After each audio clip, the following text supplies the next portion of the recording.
उत्तर प्रदेश में जहां जहां पर भी मजलिस इत्तेहादुल मुस्लिमीन चुनाव लड़ेगी, वहां के हर उम्मीदवार का नाम बैरिस्टर असदुद्दीन अवैसी है। चेहरा डॉक्टर मन्नान साहब का हो सकता है, वोट आप डॉक्टर मन्नान साहब को देंगे, लेकिन इस वोट के जरिए जीत हासिल होगी सही मानों में किसी की, तो वो मेरे शायद बैरिस्टर असदुद्दीन अवैसी।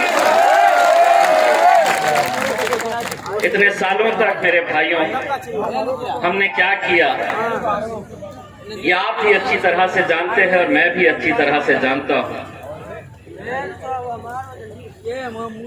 कुछ दिन पहले मैंने उत्तर प्रदेश के मुख्यमंत्री का एक बयान सुना था, जिसमें उन्होंने ये बताया था कि एक शख्स यहाँ पर उत्तर प्रदेश में आ रहा है, सीएए एनआरसी के बारे में वो लोगों को भड़का रहा है। एक तरीके से उन्होंने बिना नाम लिए हमें धमकाने की कोशिश की, डराने की कोशिश की। मैंने सोचा बहुत हो चुका, अब जाना पड़ेगा और जवाब भी देकर आना पड़ेगा।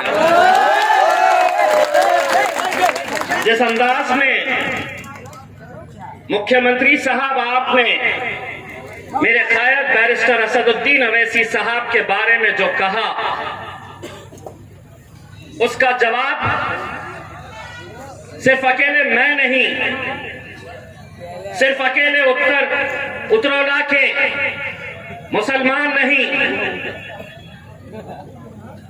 बल्कि इस मुल्क के तमाम मुसलमानों की तरफ से जिस लहजे में आपने हमसे कहा है, उसी लहजे के अंदर हम आपको जवाब देना चाहते हैं। सुनिए, जरा गौर से सुनिए, जहां कहीं पर भी बैठे हैं जरा गौर से सुन लीजिए। राहत इंदौरी साहब का नाम तो सबने सुना होगा। उन्होंने एक बात कही थी, मेरा जवाब उन्हीं की जबानी ये है, कुछ मैं कहूंगा कुछ आप कहेंगे मेरे साथ। सभी का खून शामिल है इस मिट्टी में, सभी का खून शामिल है इस मिट्टी में। ये मुल्क तुम्हारे,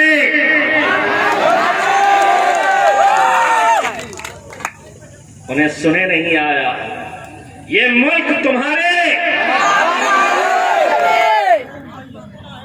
आधा मैंने कहा, आधा आपने कहे।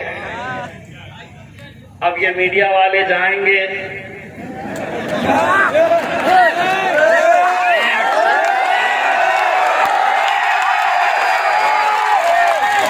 कुछ बोले क्या,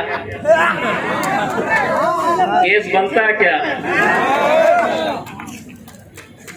वो बोलेगा कि नहीं केस बनाओ क्योंकि मेरे बाप के बारे में बोला गया।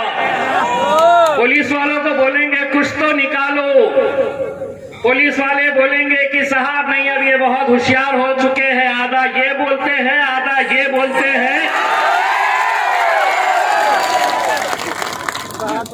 वो बोलेगा नहीं कुछ तो बनाओ, पुलिस वाले बोलेंगे बनेगा साहब, ये बनेगा। जानते हैं क्या है बाबा जी का?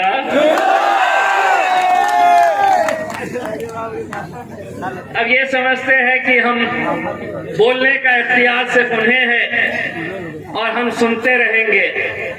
सुनिए, जितने भी सियासतदान, महफिल उनकी सस्ती है, महफिल उनकी सस्ती है, चर्चा किसका होता है तो मेरे शायद बैरिस्टर असदुद्दीन अवैसी रात में सोते हैं तो इनका नाम लेके सोते हैं, उठते हैं तो इन्हीं का नाम से उठते हैं। आज क्या बोलेंगे, आज क्या करेंगे? आज असल में हकीकत ये है कि हम जब उत्तर प्रदेश के अलग अलग इलाकों के अंदर देखते हैं कि एक जन सैलाब उमड़ पड़ा है, लोगों की मोहब्बत बैरिस्टर असदुद्दीन अवैसी साहब के लिए देर आए दोस्त आए। दोस्तों, अगर यहाँ पर कोई मुझे जानता नहीं है तो मैं अपना तारुफ इस नजरिए से करवाना चाहता हूं कि मैं सिर्फ एक सांसद नहीं हूं, हमारी पहचान ये भी है कि हमने महाराष्ट्र में शिवसेना के गढ़ में उन्हें हराकर हमारे झंडे को बुलंद करवाया है। बड़ा गर्व था, बड़ा घमंड था, ये हमारा गढ़ है। हमने कहे उसी गढ़ में तुम्हें हम, और मुमकिन है बशर्ते कि हमें एक ताकत बनकर खड़े रहने की जरूरत है। ये सच्चाई है, ये अल्लाह का लाख लाख करम है कि जिस पार्टी के बारे में कहा जाता था कि ये तो सिर्फ हैदराबाद से एक इनका सांसद चुनकर आता है, एक सांसद, ये क्या कर लेगा? अल्हम्दुलिल्लाह अब एक नहीं है। मैं जब चुनकर गया तो भाजपा के एक सांसद ने मुझसे पूछा, अच्छा आप ही हैं MIM से जो चुन के आए हैं? अल्लाह जी हम ही हैं। तो बोले कितने चुन के आए हैं आप लोग? मैंने कहा 11 चुन के आए हैं। तो बोले 11? 11, एक और एक आपके लिए 2 होते होंगे, एक और एक हम दोनों जब बैठते हैं तो 11 की तरह रखते हैं। बहुत तकलीफ होती है। बोले पहले वो तो बोलते थे, अब ये दूसरा भी आया है तो बहुत बोलता है। बोलेंगे, क्योंकि 70 सालों से तुम बोलते थे, हम सुनते थे, अब हम बोलेंगे। और तुम्हारे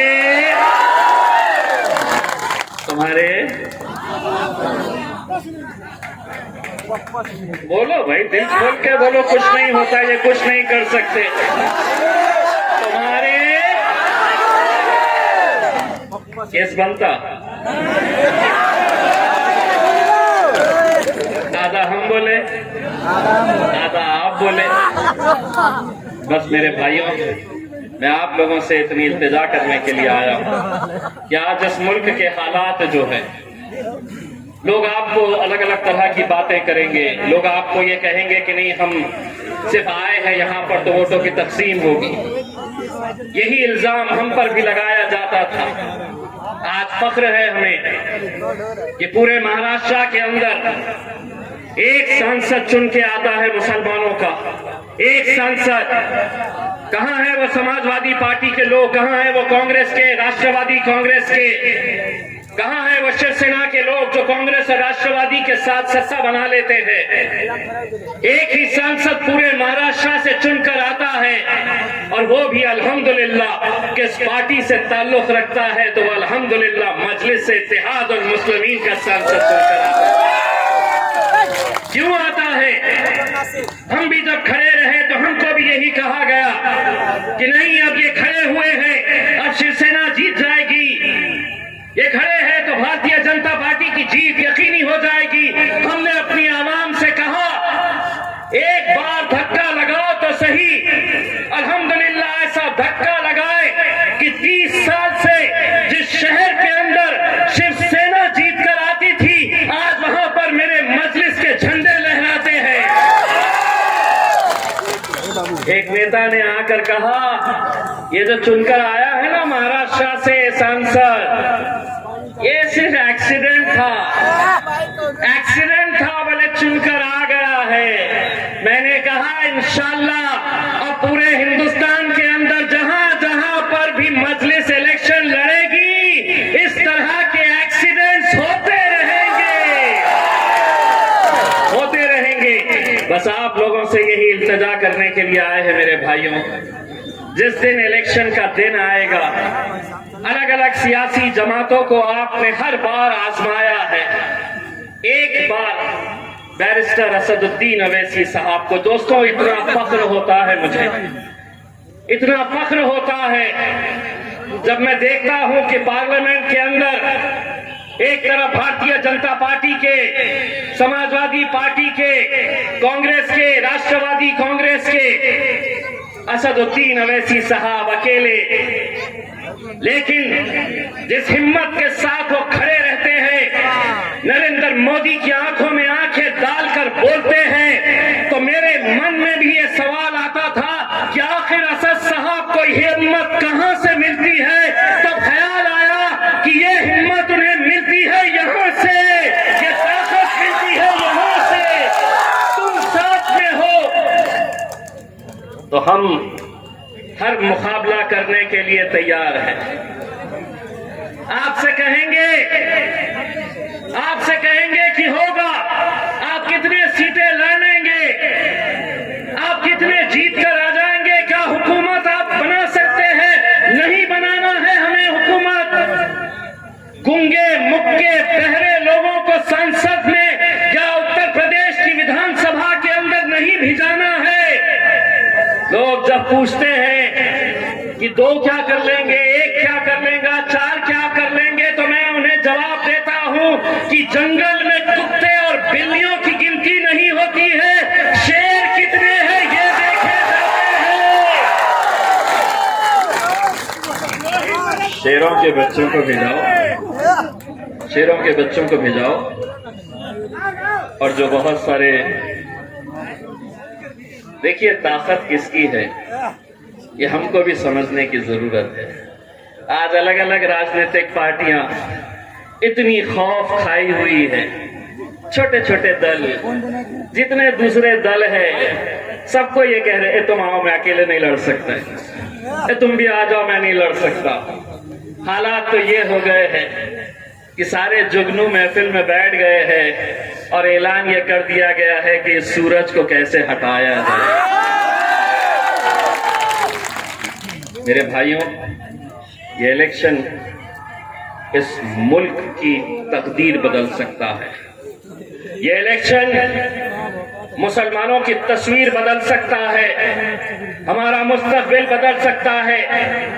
सिर्फ एक चुनावी क्षेत्र की हम बात नहीं कर रहे हैं। जितनी सीटें उत्तर प्रदेश से मजलिस को मिलेगी, आप ये समझ लीजिएगा कि पूरे हिंदुस्तान के अंदर हमारी सियासत, हमारी क़यादत जिंदा होगी। और उसे जिंदा करने का अगर किसी के सर पे सहरा जाएगा तो मेरे कायद के ऊपर जाएगा, जिन्होंने इस मुल्क के मुसलमानों को सिखाया है कि इस मुल्क के अंदर रहना है, जीना है, तो सर ऊंचा करके, सर अपना सीना चौड़ा करके चलो।